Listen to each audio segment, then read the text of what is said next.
welcome back to the Cheltenham Countdown YouTube channel for the second day's preview ahead of this year's Cheltenham Festival. We're just under a week now before the start of the festival on Tuesday, and this is of course the second day's preview, so the Wednesday of the meeting this year.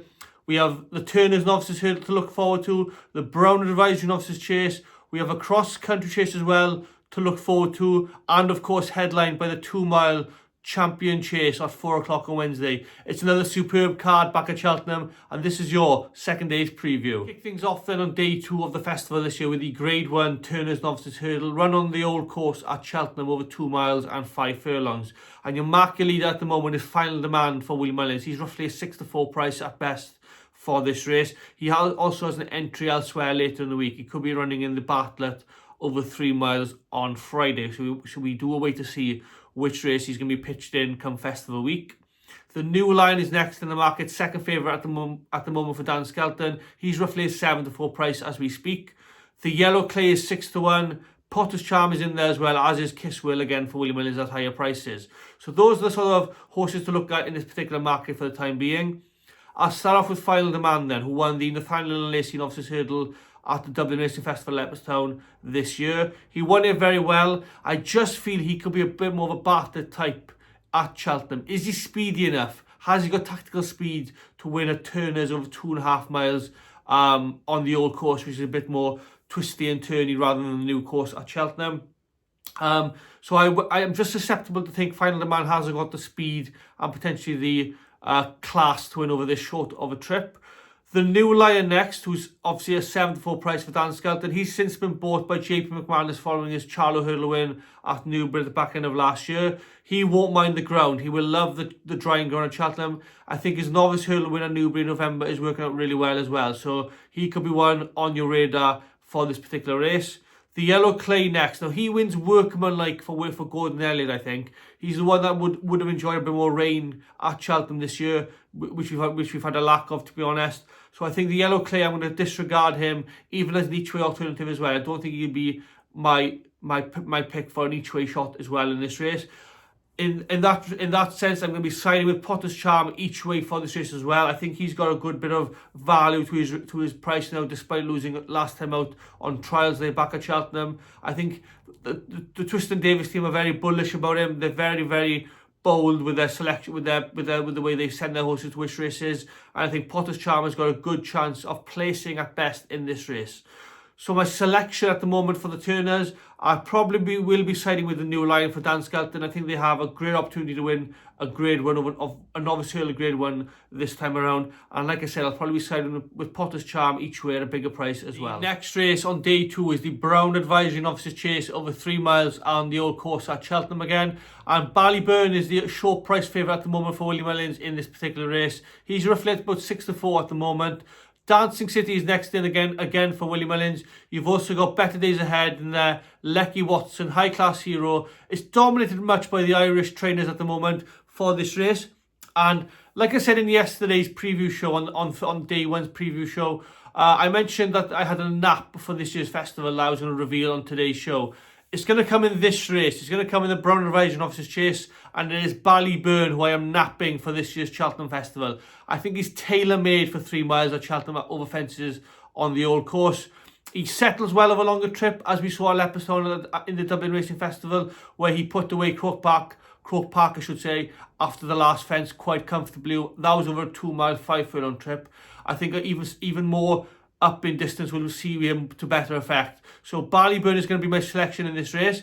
I'll just touch on the other horses at the moment quickly. I don't think Dancing City is as classy as Ballyburn, and I don't think he'll be on this type of ground seen to his best effect at Cheltenham. He obviously finished 3rd in the Bartlett last year. I think he struggled coming up the hill in that particular race, and I don't see him in any way sort of classy and as quick as well after the last few fences to come up the hill again against the likes of Ballyburn and Better Days Ahead, who was also one of the festival previously as well. He won the Martin Pipe last year for Gordon Elliott.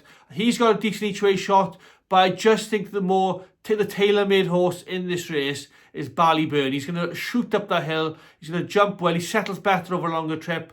He wasn't seen to best effect at Kempton at Christmas against Sergino. That was over 2 miles. This time around it's over 3 miles. So it's tailor-made for him. He is a future Gold Cup horse for Willie Mullins. And I'm sure he'll take all the beating here in the Brown Advisory Novices Chase. Next handicap of the Cheltenham Festival this year is the Coral Cup. Again, run over 2 miles, 5 furlongs over the hurdle course at Cheltenham on the old track. And Copec to me is your market lead at the moment for Willie Mullins, a horse we haven't yet seen in the UK or Ireland. He's coming into this race of a 136 rating, so we wait to see how much improvement he has, whether or not he can win this type of race. He's also got an entry in the Martin Pipe, the last race on the Friday, the last race of the entire festival, so we wait to see if he could run in that race as well. You've got Be Aware in here for Dan Skelton, and Langer Dan, who also could run here. He's also a two-time Coral Cup winner.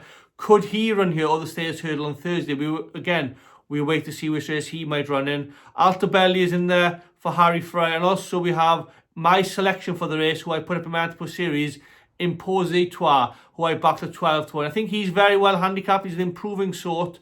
He's won half his hurdle races in his career, 4 from 8, so he's very consistent. He goes well fresh, like I said. And after one run this season, which he won in Newbury, I think he's got a great chance coming into the race off 141. Like I said, he's very well handicapped, very unexposed. We don't know how much more improvement he could have. And JP McManus, the owner, and the trainer Nick Jensen have combined in this race before, winning it with Dom de Compagnie in 2020. So they have a good record. Incidentally, Nicky Henderson as well is the record most winning trainer in this race. He's got 4 wins in this particular race as well. So it ticks all the right boxes.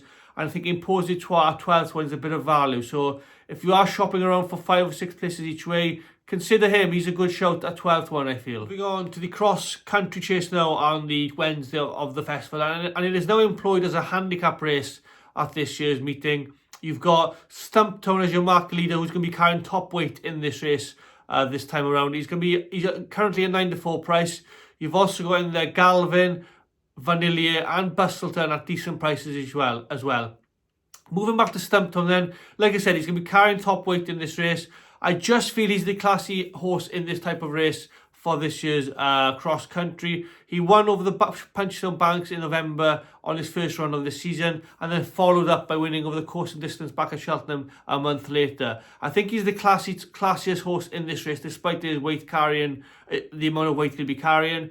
Galvin won't mind the ground if it does stay dry between now and then. Bustleton and Vanilla have been tipped up by a few people as well, I know. So I'm going to stick with Stumptown in this race. Like I said, I have been banging on about him since the start of the season. I think he's got a good weight carrying performance in him, and he could then be moving on to the Aintree Grand National in April after Cheltenham. So I do think, like I said, classy horses win this type of race. You've had Tiger Roll, Easy's Land and Delta Work all winning in previous years. They've all gone on to Aintree in the Grand National meeting after winning at Cheltenham. So I think Stumptown could be that type of horse this year. The feature race on day 2 of the festival is of course the Queen Mother Champion Chase, and your odds-on favourite this time around is John Bon at 8-11. In there as well is Gaelic Warrior, Ile Francais, Energumene, Marine National and Solnest. They're all in there that John Bon has to go and beat potentially. But I just feel he's a more mature type of horse this time around. He's obviously lost to the festival twice previously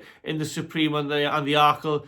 But this season we've seen, and I'm personally seeing a different John Bon. I think he's matured, he's a better individual, he jumps better, he travels much more confidently, and he's beaten everything in his wake this time around. He's obviously won the Schlur at the start of the season, he then moved on and won the Tingle Creek, then the Clarence House at Ascot.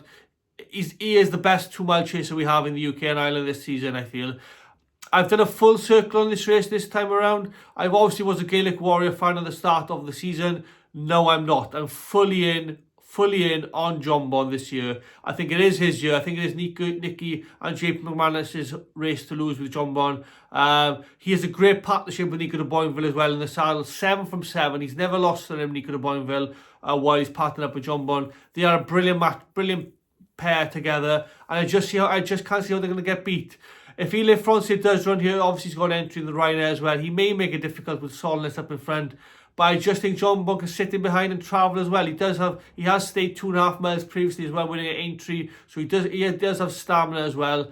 I just think he's the solid option. He's so bomb-proof, I can't see how anything beats him. Maybe the only caveat to that matter is if the ground turns out a bit more softer than what it is now, but I can't see how much rain we're going to get between now and the start of the festival. So John Bon, make sure you win the champion chase. You deserve a festival victory and your day in the sun. Good luck in the champion chase this year. On from the champion chase is the grand annual handicap chase at the festival. And there's core favourites of 3 at the moment with some firms. You've got Firefox, Liberty Hunter and Touch Me Not, all in there 8-1 roughly with some firms. Now, if you remember from last year's previews I put up before the 2024 festival, I did say the Liberty Hunter was my best handicap bet of the meeting for last year's festival, and it was in this race as well. He does reappear in this race again this time around, albeit off a much higher mark into 151. But he is a better horse. He's a better horse than what he was going into last year's festival when he did finish second in that race last season. Obviously, he won at Cheltenham in December, then followed up by finishing second in the Game Spirit at Newbury most recently. That's a decent level of form, decent level of performance as well from my opinion, the best horse in this race. So my selection will probably be Liberty Hunter. I will keep an eye on how Firefox and Touch Me Not, if they are to run here, how they get backed in the market as well, because I'm very keen to know who goes off favourite for this Grand Annual Chase this time around. But my selection will be Liberty Hunter for Evan Williams, again in the Grand Annual Chase. The final race on day 2 of the festival is the Champion Bumper. And again, it's an open theme to it this year, with Copacabana, your market leader, at 4-1 roughly at the moment. I'd be happy enough to take him on. I always side with a bit of value in this race each year. I do like siding with high priced horses in this race, and I just feel he's a bit too short at the moment for this race. Some horses I do kind of like. Well, one does include Kaiser Ball for Willie Mullins. He obviously ran a few weekends ago. Whether or not he runs here so quickly after that last race remains to be seen. He's about 16-1 at the moment. I think he's a decent price if you're considering him. I may wait till the day in the bumper. You may get a fair few each way places you can shop around with. So at the moment, I don't have very much of a strong view in the bumper this year. Nonetheless, I will be definitely taking on the favourite. I couldn't have Copacabana so short at the moment. So just quickly to recap everything I've given you on day 2's preview today.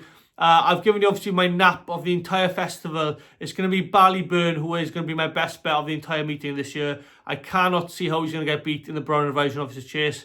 I would say bet responsibly, but get stuck in on him now because he's going to get a lot shorter before post time. If you have enjoyed this video, please like the video, comment your views and your selections, of course, for the festival on day 2. Share the video if you wish, and please subscribe to the channel. It means a lot to me when you guys do that. And of course, I'll see you all for the next video. Day 3's preview tomorrow. Thanks for watching.